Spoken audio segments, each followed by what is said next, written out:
नमस्कार विद्यार्थी मित्रांनो, हा व्हिडिओ फक्त त्याच विद्यार्थ्यांसाठी आहे ज्यांचं ग्रॅज्युएशन, पोस्ट ग्रॅज्युएशन किंवा बी.एड हे कोरोना काळामध्ये कंप्लीट झालेलं असेल आणि त्यांना टेटमध्ये कमी गुण आहेत. अशा विद्यार्थ्यांचं सिलेक्शन होण्याची शक्यता ही अधिक आहे किंवा त्यांचं विथ इंटरव्ह्यू राऊंडमध्ये सहज सिलेक्शन होऊ शकतं. हे का, कशा पद्धतीनं आणि कसं होईल यावरती मला जे वाटतं ते मी विस्तृतपणाने या ठिकाणी सांगणार आहे. विद्यार्थी मित्रांनो बघा, टेटच्या स्कोअरवरती जर समजा तुमचं नाव हे विथ इंटरव्ह्यू राऊंडमध्ये आलं आणि एखाद्या संस्थेसाठी तुमची शिफारस ही मुलाखतीसाठी झाली, तर तुम्ही आणि तुमच्यासोबत त्याच विषयासाठी आणि त्याच पदासाठी येणारे दोन इतर उमेदवार जे आहेत, तर त्यांच्या गुणामध्ये जास्त फरक पडणार नाहीये. आणि त्यामध्ये जर समजा तुम्ही आता कोरोना काळामध्ये पास झालेले असाल, तर एक गोष्ट लक्षात घ्या, टेटचा स्कोअर गुणीला त्या ठिकाणी किती सांगितलं होतं? 75%. ठीक आहे, म्हणजे एखाद्या विद्यार्थ्याला जर 140 मार्क आहेत आणि त्याचे जर आपण 75% कन्सिडर केलं 200 पैकी, तर गुण होतात 52.5. म्हणजे तुम्हाला जर साधारणतः 130, 120 असा जर स्कोअर असेल, तर तुमच्या सोबत जे विद्यार्थी इंटरव्ह्यूसाठी येतील त्यांचा सुद्धा स्कोअर तुमच्याच तुलनेमध्ये राहील. होऊ शकतं की 1-2 मार्क जास्त असेल किंवा एखाद मार्क कमी असेल किंवा असंही होऊ शकतं की तिघांना सुद्धा सारखेच गुण असतील आणि त्या विषयासाठी, त्या पदासाठी, त्या संस्थेसाठी तुमची मुलाखतीसाठी नियुक्ती केलेली असावी किंवा शिफारस केलेली असावी. अशा परिस्थितीमध्ये जर समजा तुमचं ग्रॅज्युएशन, पोस्ट ग्रॅज्युएशन किंवा बी.एड हे जर कोरोना काळामध्ये झालेलं असेल, तर तुम्हाला त्याचा अधिक फायदा होऊ शकतो.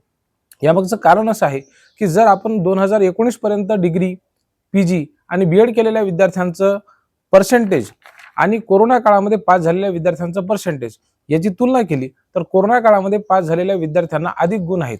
आता त्यामागचं कारण नेमकं काय आहे हे तुम्हाला वेगळं सांगण्याची गरज नाही, परंतु ही वस्तुस्थिती देखील आहे, ती आपल्याला उघड्या डोळ्यांनी मान्य करावी लागेल. तुकाराम महाराज एका ठिकाणी असं म्हणतात की सत्य असत्याशी मन केले ग्वाही, मानियेले नाही बहुमता. जे खरं आहे ते परखडपणे मांडलं पाहिजे. कोरोना काळामध्ये कशा पद्धतीने परीक्षा झाल्यात आणि दुसरं महत्त्वाचं म्हणजे यासाठी विद्यार्थी जबाबदार नव्हते. आपल्या इकडे अशी जर एखादी नैसर्गिक आपत्ती आली किंवा एखादं असं संकट आलं, तर आपण त्या संकटाशी कशा पद्धतीने मुकाबला करू शकतो यासाठी भारत किती मागासलेला होता हे आपल्याला त्या काळामध्ये दिसून आलं.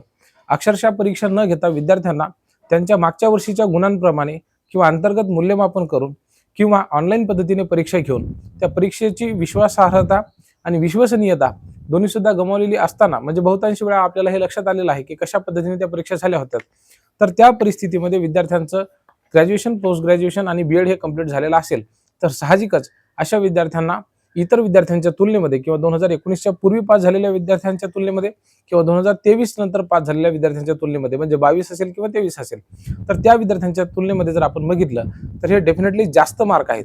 आणि म्हणून जर आपण या ठिकाणी विथ इंटरव्ह्यू राऊंडचा जे गुणांची विभागणी जर पाहिली 100 गुणांची, तर त्यामध्ये तुम्हाला असं दिसेल की जे विद्यार्थी विशेष प्रावीण्यासह उत्तीर्ण आहेत त्यांना 5 गुण दिले जातात ग्रॅज्युएशनसाठी. त्याचबरोबर व्यावसायिक अर्हता अर्थातच बी.एड असेल तुमच्याकडे, तर त्यासाठी सुद्धा तुम्हाला 5 गुण दिले जातात. आता शिफारस केलेली पदाची शैक्षणिक अर्हता तुमच्याकडे असेल, म्हणजे उदाहरणार्थ 9वी-10वी गणिताची जागा आहे आणि त्यासाठी तुम्हाला BSc हे पास असणं आवश्यक असतं. आता रेग्युलर ज्या विद्यार्थ्यांनी BSc केलेली आहे आणि ज्या विद्यार्थ्यांनी कोरोना काळामध्ये BSc केलेली आहे, त्यांना माहिती आहे की पर्सेंटेज कोणाची जास्त आहेत हे वेगळं सांगण्याची गरज नाही आणि म्हणून त्यांना 5 पैकी 5 गुण त्या ठिकाणी मिळू शकतात. परंतु ज्या विद्यार्थ्यांनी कोरोनाच्या आधी पास केलेली असेल, तर त्यांना फर्स्ट डिव्हिजन मिळवण्यासाठी सुद्धा नाकी 9 आलेले होते आणि म्हणून त्यांना फक्त 3 गुण मिळतात. म्हणजे 2 गुणांचा सरळ सरळ फरक या ठिकाणी त्या ठिकाणी तुम्हाला दिसून येईल. ज्या विद्यार्थ्यांचं बी.एड सुद्धा याच काळामध्ये पूर्ण झालेलं असेल, त्यांनाही 2 अतिरिक्त गुण मिळू शकतात जर ते प्रावीण्य श्रेणीमध्ये पास झालेले असतील तर, किंवा विशेष प्रावीण्यासह पास झालेले असतील तर. एखादा विद्यार्थी जर समजा पास किंवा द्वितीय श्रेणीमध्ये पास झालेला असेल, तर त्याला फक्त 2च गुण त्या ठिकाणी दिले जातात. आणि शिफारस केलेल्या पदासाठी आवश्यक असलेल्या व्यावसायिक अर्हतेपेक्षा जर अधिकची अर्हता त्याच्याकडे असेल, म्हणजे एखाद्या विद्यार्थ्याने BSc केलेला असेल आणि त्या विद्यार्थ्याचं MSc सुद्धा असेल, तर अशा परिस्थितीमध्ये त्याला 3 अधिकचे गुण मिळतात. म्हणजे काय, तर कोरोना काळामध्येच का होईना जर MSc सुद्धा त्याची पास असेल आणि 9वी-10वी पदासाठी त्याची जर शिफारस झालेली असेल, तर 2 विद्यार्थी आहेत त्यांना 128 मार्क आहेत, समजा एकाला 125 मार्क आहेत. 125 ज्याला मार्क आहेत ते विद्यार्थी MSc B.Ed आहे आणि समजा 125 मार्क ज्या विद्यार्थ्याला आहे तो BSc B.Ed आहे, तर BSc B.Ed वाल्यापेक्षा MSc B.Ed वाल्याला जास्त मार्क मिळतात.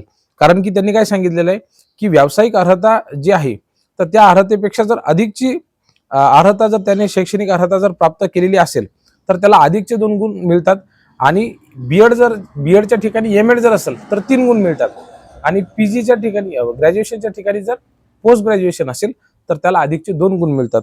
तर ही गोष्ट आपण सर्वांनी लक्षात घेतली पाहिजे.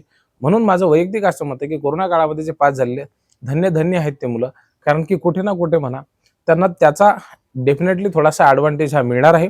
विथ इंटरव्ह्यू राऊंडमध्ये तुम्ही मुलाखतीची चांगली तयारी करा. जरी तुम्हाला कमी स्कोर असेल, परंतु जर समजा तुमचं नाव एखाद्या संस्थेच्या मुलाखतीसाठी शिफारस म्हणून जर आलं तर तुम्ही त्या ठिकाणी लागू शकता, जरी तुमचा टेटमधला स्कोअर हा इतर कम्पॅरेटिव्हली विद्यार्थ्यांच्या तुलनेमध्ये कमी असतील तर. कारण की तुमचे डिग्रीचे, पीजीचे किंवा बीएडचे मार्क हे इतर विद्यार्थ्यांच्या तुलनेमध्ये डेफिनेटली हे थोडेसे जास्त असू शकतात. आता त्याचं कॅल्क्युलेशन तुम्ही घरबसल्या करू शकता. हे परिशिष्ट जे आहे ते 2 एप्रिल 2026 रोजी अपलोड करण्यात आलेलं होतं. हे तुम्ही बघून घ्या स्वतः. याच्यामध्ये तुमचे मार्क्स टाका. बाकी राहिले इंटरव्ह्यू राऊंडचे मार्क्स. तर तुम्ही ज्यावेळेला डेमो देता तर 5 पैकी 2-3 मार्क तुम्हाला सहज मिळतात. इंटरव्ह्यू तुम्ही कसाही द्या, किमान 2 ते 3 गुण तुम्हाला डेफिनेटली मिळतात. मग 1-2 गुणांसाठी त्या ठिकाणी तुमची फायटिंग लागणार आहे किंवा टफ कॉम्पिटिशन त्या ठिकाणी होणार आहे. त्यासाठी जर तुम्ही समजा कॅपेबल असाल किंवा आता जो तुमच्याकडे 2 महिन्यांचा वेळ आहे, या 2 महिन्यांच्या वेळामध्ये तुम्ही चांगल्या पद्धतीने डेमो देण्याचा प्रयत्न करा. आरशासमोर जाऊन शिकवा.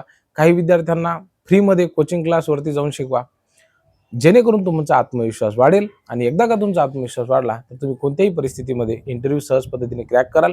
तुमचं सिलेक्शन होण्याची त्या ठिकाणी शक्यता वाढेल. हे बघा, मी पुन्हा एकदा सांगतोय, जे विद्यार्थी कोरोना काळामध्ये पास झालेले होते हा त्यांचा दोष नाही, नैसर्गिक आपत्ती होती. आणि जी काही एकंदरीत भारतामधली परिस्थिती होती ती सर्व विद्यार्थ्यांसाठी समान होती. म्हणजे त्या एखाद्या विद्यापीठाने जर एखादी परीक्षा आयोजित केलेली असेल तर ती सर्व विद्यार्थ्यांसाठी सारख्याच पद्धतीने आयोजित केलेली होती. परंतु तरी सुद्धा कोरोना काळामध्ये जे विद्यार्थी पास झालेले आहेत त्यांना कोणी कितीही नाकारलं किंवा कितीही नाही म्हटलं तरी सुद्धा त्यांना त्या गोष्टीचा ॲडव्हान्टेज डेफिनेटली मिळालेला आहे. काही विद्यार्थ्यांचं नुकसान सुद्धा या ऑनलाईन पद्धतीमुळे झालेलं आहे. काही विद्यार्थ्यांकडे मोबाईल नव्हते, काही विद्यार्थ्यांसोबत शिक्षकांचा कनेक्ट त्या ठिकाणी व्यवस्थित होऊ शकला नव्हता. काही विद्यार्थी हे कोरोनामध्ये त्या ठिकाणी प्रभावित झालेले होते, त्यांना स्वतः कोरोनाची लागण झाली होती. तर ही सुद्धा वस्तुस्थिती आपल्याला नाकारता येत नाही. म्हणून ह्या सगळ्या गोष्टींचा जर आपण विचार केला तर राज्य शासनाने जो काही नियम काढलेला आहे तो सर्वांसाठी समान काढलेला आहे. त्यांनी कोरोना काळामध्ये पास आणि नापास किंवा इतर विद्यार्थी असा कुठल्याही पद्धतीने भेदभाव केलेला नाही आहे. फक्त तुमच्याकडे जे मिनिमम क्वालिफिकेशन आहे तर ते असलं पाहिजे. जर समजा त्यांच्या व्यतिरिक्त जर तुमच्याकडे क्वालिफिकेशन असेल तर तुम्हाला ॲडिशनल मार्क्स सुद्धा मिळतात आणि याचा निश्चितच फायदा तुम्हा सर्वांना होऊ शकतो. या एकंदरीत मी जो विषय मांडलेला आहे त्या विषयाच्या अनुषंगाने तुमच्या मनामध्ये जर काही प्रश्न असतील तर ते आम्हाला कमेंटच्या माध्यमातून लिहायला विसरू नका. आम्हाला निश्चितच आवडेल. आणि त्यासोबतच आम्ही जे काही निवेदन करत आहेत, जी काही माहिती देत आहोत ती व्यवस्थित आहे, चुकीची आहे, तुम्हाला योग्य वाटते, अयोग्य वाटते, त्यामध्ये काही सुधारणा करायला हवेत का, याबद्दल सुद्धा तुमचं मार्गदर्शन आमच्यासाठी खूप महत्त्वाचं आहे. म्हणून आपली प्रतिक्रिया ही कमेंट बॉक्समध्ये नोंदवायला विसरू नका. खूप खूप धन्यवाद.